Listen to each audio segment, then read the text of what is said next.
Well, speaking of needing new stuff, the WWE does bad. They've got a bit of it. We're going to talk about SmackDown in a second. Won't take long for the good stuff. But as usual with the WWE, they're making more news and more people are talking about what's going on in the office, the corporate leadership behind the scenes or whatever. And this topic came up a couple of days ago. It was reported in the news. Actually, this article was sent to me first by a listener, Stacy from downstairs, who sent this off CNBC.com, and then other people have followed since then. The WWE talking with state gambling regulators to legalize betting on high-profile matches. Oh my God, so much is wrong with this, I don't even know where to start.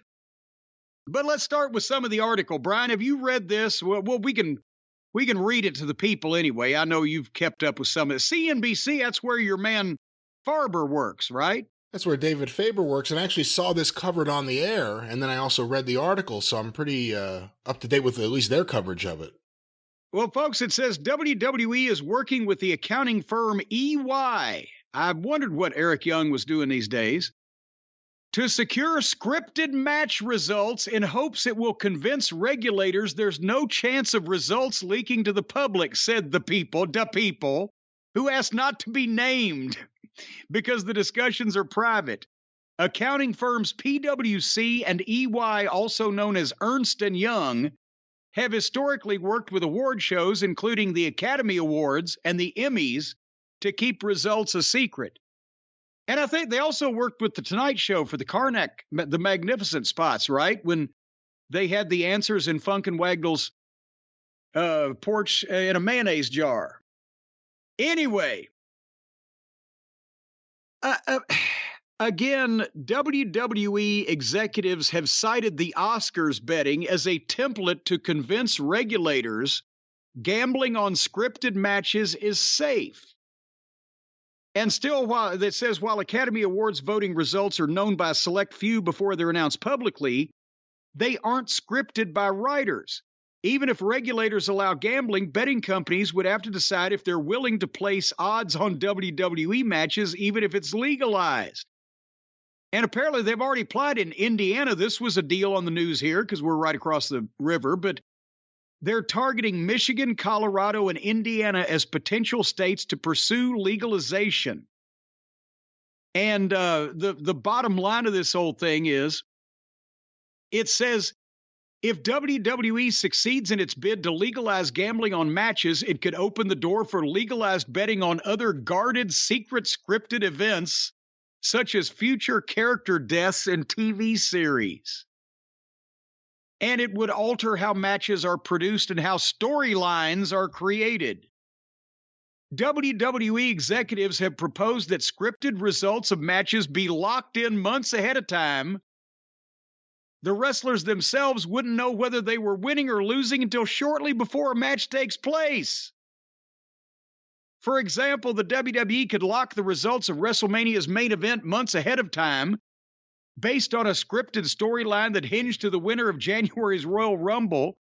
Betting on the match could then take place between the end of the Royal Rumble and up to days or even hours before WrestleMania, when the wrestlers and others in the show's production would learn the results.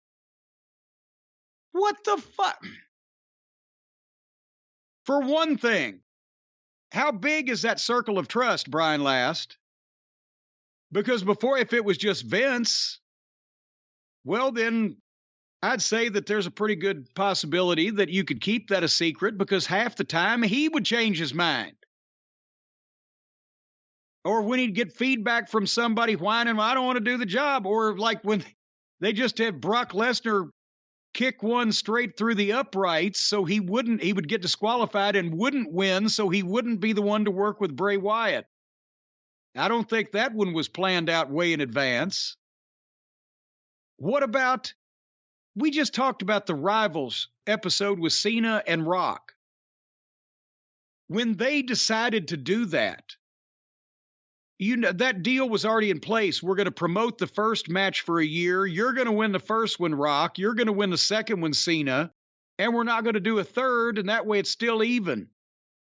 If you get a big money match in wrestling, whether it's the territory days or now, it requires the cooperation and willingness of the participants. It's become a rib. What Hulk Hogan would say, that don't work for me, brother. What happens if there's an injury and you have to call an audible? Or if something happens, the wrestler gets hit in the head with a Coke bottle, falls to the ground, and the guy has to pin him. You know, he's just there. But besides that, I mean, it's wrong from number one, and we can talk about any of these you want to talk about in whatever order, but it's not wrong from number one. The circle of trust has to be bigger than just one or two people. And then, especially if it's the important matches, and if somebody's crazy enough to bet a large amount of money, then you could literally be crooked and make a fucking fortune in a short period of time without anybody even knowing about it. And then if they caught you, well, what the fuck? You're gone to live in Bolivia. So how many people are going to, and secondly, to not tell the talent, that was a training exercise I did in OVW, where we'd have the fans literally legitimately vote amongst 6 baby faces and 6 heels, what matches do you want to see? And I would we'd count them up right before the show started. This was at a church gym show with 150 votes. And we would make the matches based on that, and I would send the match over to the other locker room because the guys weren't together, babyface and heels, and I'd say, okay, first match is Brian versus Jim. Brian over. Give me 8 minutes. You do that for practice. You don't do that in the biggest promotion in the world. The guys have to know. And as I said, in most eras of wrestling, going back to the fucking 20s and 30s, the main event wrestlers' input and agreement in the match and matches, how they're going to go, what the finishes are going to be to lead to a rematch, whatever, that's crucial. You can't not tell the main event at WrestleMania who's going to win 3 hours before they go in the ring. Fucking morons. This is more example of the Nick Khan influence or the corporate world influence. They think that they can just do anything and that it's just wrestling and that, you know, the guys follow instructions. Sometimes they do and sometimes they don't. And just because they follow more instructions now than they've followed ever before in the history of wrestling doesn't mean that you're not going to have some guy say, you know what? No, I'm not doing a fucking job right now. It makes no fucking sense. And they'd probably be right. You're talking about all the reasons it wouldn't work. Let's just say they did it. Let's talk about how it would negatively impact professional wrestling booking going forward. Well, it would be insane because, okay, for people coming up with the ideas, then are those ideas going to be accepted? Or are they going to be declined? Or are they going to be taken under advisement and you never tell the writer whether you're going to do it or not? But then if you start doing it, he's going to kind of recognize it. He's going, well, maybe they are going to do what I asked them to do or suggested they do or whatever. It's idiocy. Because now they've created an atmosphere where before, in the territory days, if a match was booked, 3 people or 4 people might know the result, the people involved in it, the booker and the promoter. Now it's hundreds. It's still the guys are the only important ones. The guys and the booker / matchmaker are the only ones that have to fucking know. The promoter doesn't even really have to know if he trusts his booker, and none of the other boys need to know. And, you know, I know some people are going to, oh, well, for television. Well, we've created that. We shot TV for years in wrestling without every member of the crew knowing the finish of the match. So that's just a situation we've created where they think everybody has to know. If you give the crew the proper music cues and you've got a producer in the truck that's telling the director what's going on, you're mostly covered. But the most important people involved that need to know the finishes to know how to work the matches are the wrestlers. How do I fucking know if I'm the heel and I'm going to set up a match with some babyface? How do I know how much to give him or what kind of match to have if I don't know who's going to win? That's ridiculous. So it's not like well, I know they do it now because nobody knows any difference, but it's not like you just go out and have the same match you would have with a guy in that building regardless of what the finish is. Not if you know what you're doing. So there's plenty of opportunities for people to misuse information. There's plenty of opportunity for this to completely sabotage the quality of whatever quality is left existing of the program and the matches. It's insane. But they're gonna again compromise the quality of their product to try to make money in this ridiculous method because they think that anybody can be wrestlers and anybody can do this. And the way it's being done now, you're almost correct. But what you aspire to, no, that's not correct. I mean, how many things do you see wrong with it? Well, so they're going state by state. They're trying to get it legalized so you can bet on these predetermined finishes. Yes, each state has a gaming commission, and if they can, get some of them, and Indiana and Michigan are not going to be like trying to get Nevada. If they can get some of them, they can start a groundswell of some description, I believe. They figure. Would that open it up for AEW to allow betting too? Well, not allow betting, I guess for AEW matches to be bet on, right? Well, if WWE gets it legalized, then it opens it up for, can you bet on small independent shows?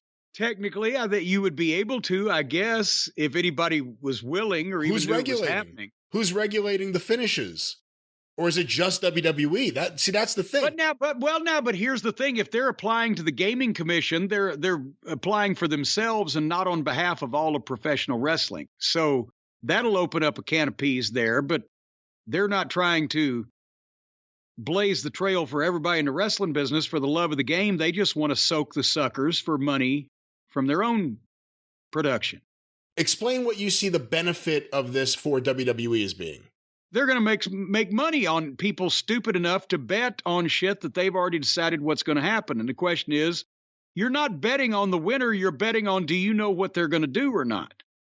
But it would seem like that, regardless of how few people know ahead of time who's making a sucker bet and who's making a legitimate bet, there is an opportunity for somebody to make money with information.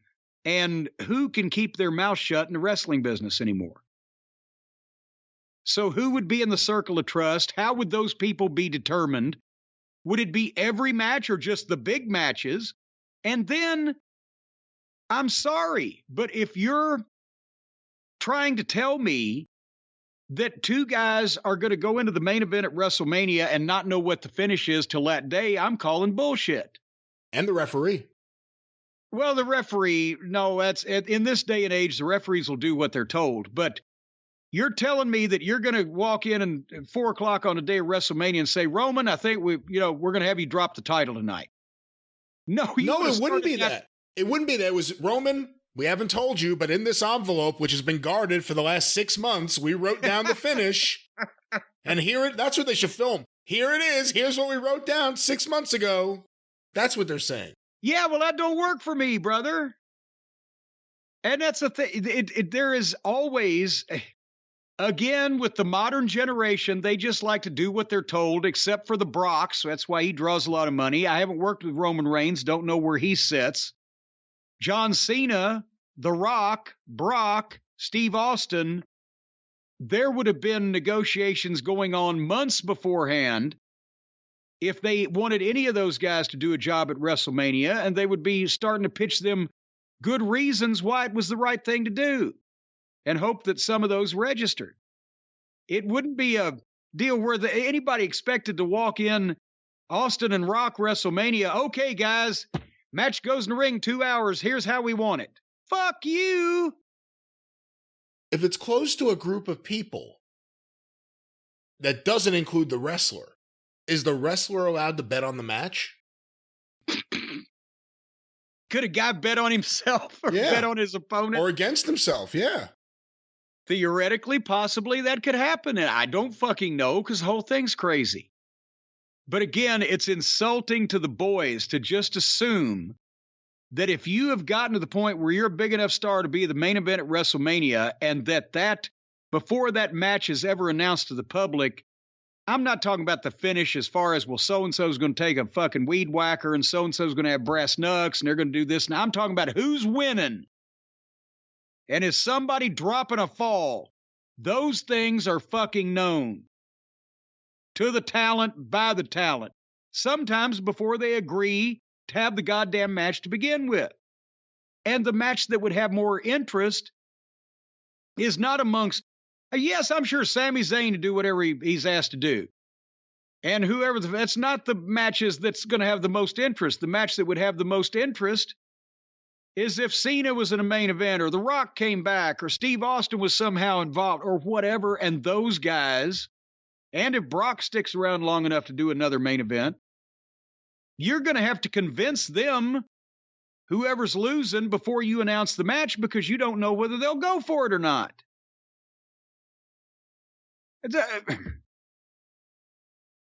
Remember I said for not for regional titles, but for world titles, important championships in this business, the guys always knew the date that they were losing them because as a courtesy, if nothing else, even if they had asked out of it, the promoter told, okay, we're going to take the belt from you then in New York on the 25th of February, blah, blah, blah. Make sure there's no issues, no problems before they announce things to the public, and that's the way it was done. If you were just the Southern Tag Team Champions, yeah, you walk in money, yeah, we're going to switch the belts tonight. Okay, fine, whatever. But a major world champion, any type of legitimate, widely recognized title, you got everybody on the same page first. Do you think this is something they really want, or is this something maybe more to show a potential buyer? And the story is they're going to meet with potential buyers for the first time next month for a first round of talks or bids. Is this something just to show, hey, look at some potential future revenue this company can make? We're already making inroads in Indiana and in other places. Well, again, do the Saudis have a lot of casinos? Are they on because here's the thing, who are they talking to? So Endeavor doesn't run casinos. They got the UFC, Comcast. And they've already taken themselves out of the bidding. Well, yeah, but I'm just saying NBC, we've talked about all these media companies, a bunch of companies. To who is betting attractive to? Would that be the casinos? Seems like a business the Saudis would be involved in. Maybe that's a clue. And I mean, these shows, both promotions actually. How many DraftKings commercials do you see during these shows? Talking specifically about wrestling themed, I don't know what you would call it, gambling options. I don't say, well, I tune out DraftKings because I didn't know whether it was another video game or what the fuck it is. I don't know anything about them.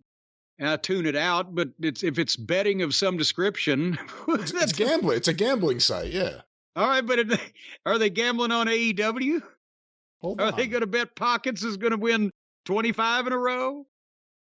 It's the chances for contamination and corruption are high. It will obviously have a detrimental effect on the quality of the main matches and promotion of the matches if the guys are in the dark about what's going on.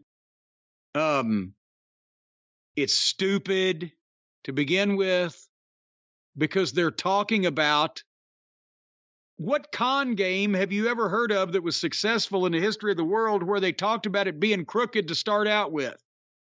So we're going to start taking betting on crooked shit. What the I don't get it. Hey, just to wrap this up for the record. So this was from All Out. DraftKings had a sports book pool, free $25,000 AEW All Out main event pool. Pick the correct answers by the start of the featured AEW All Out main event match for a shot to win this guaranteed prize pool. So, I mean, they're already doing some kind of gambling right there. What have you got to answer? Doesn't even have the question here. Ah. See, that's where they get you. You have to answer the question, but they never ask it. But it's 25% off that.